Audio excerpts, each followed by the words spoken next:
In a moment so charged with emotion, I do not wish to say much, nor is there any need for it.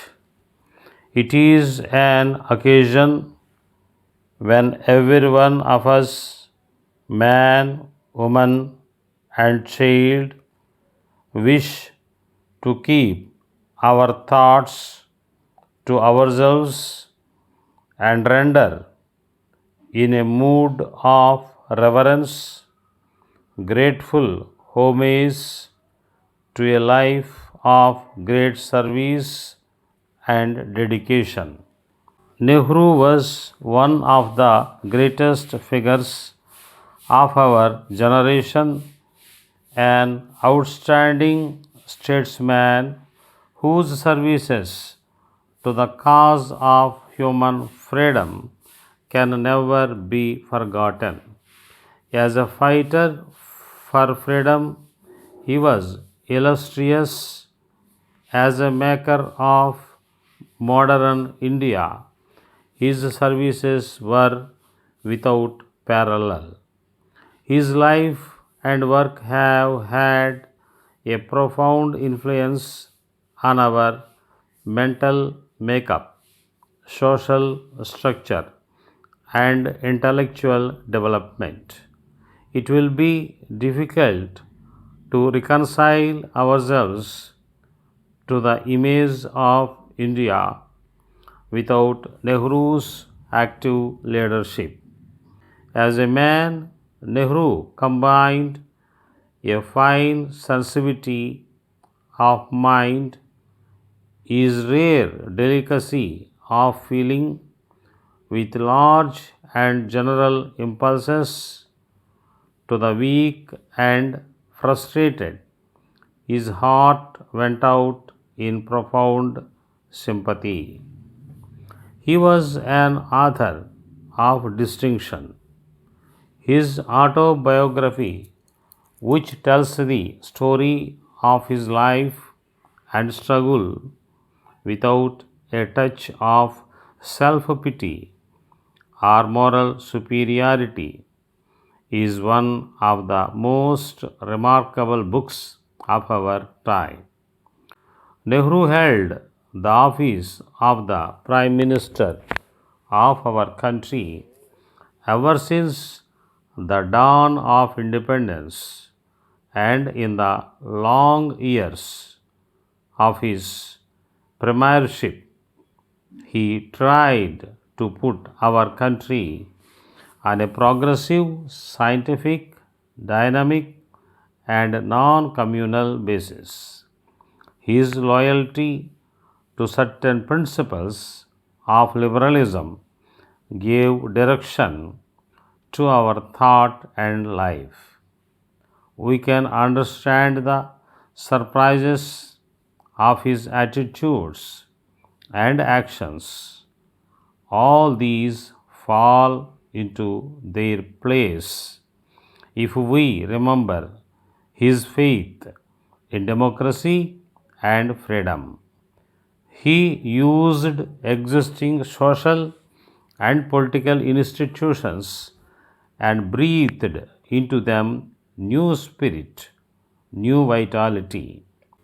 In his series of public speeches, Nehru educated our people to an appreciation of the values he had cherished.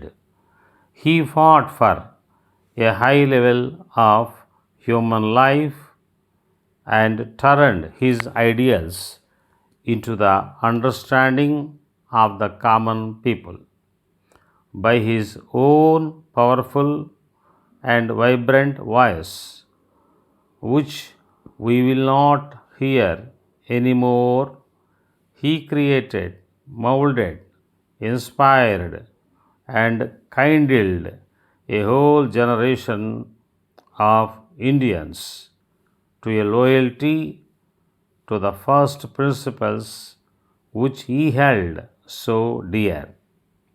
It is not enough to have great ideals, we have to work for their achievement. Time is the essence of the situation, and Nehru had a great regard for the sanctity of time. Nehru believed in the liberty without distinction of class, creed, or country. He was a great believer in world peace and the concept of one world community. No one had shown greater faith and allegiance to the Charter of the United Nations than Nehru. He realized that in the thermonuclear age, war would mean extinction of all civilized values. That is why he was convinced that true role of a statesman lies in lessening tensions and conflicts and bringing about a climate of understanding and mutual accommodation to settle international differences. Those of us who are left behind to mourn his loss should work for the ideals he cherished. That is the best tribute the people of India can pay to the departed leader. Jai Hind. From Mysore Paper Mills, Bhadravati, to Messrs. Subhas Publishers, Bangalore. Dear sirs, your letter of the 10th reached us only yesterday. We regret to learn that you have the chance to question the quality of paper that was supplied to you against your last order.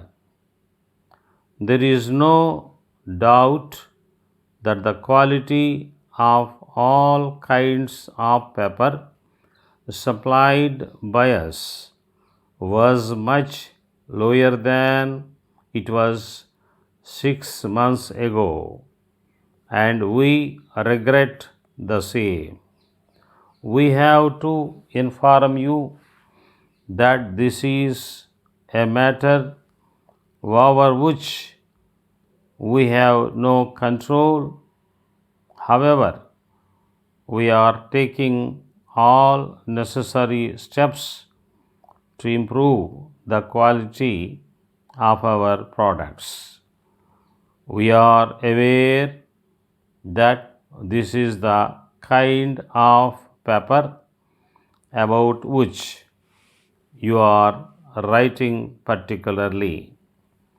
If you still feel you have good reasons for complaining, we request you to please send us a piece for our examination and further necessary action in the matter.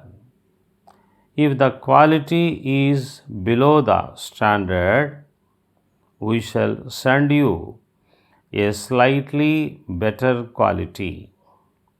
You are our old customer, and we feel that you will understand how it is against our principles to send this lower quality of paper, knowing the use. We therefore request you to kindly realize our difficulties and try to cooperate with us for some time so that our mutual good relations can be continued in the same manner. Meanwhile, thanking you, yours faithfully.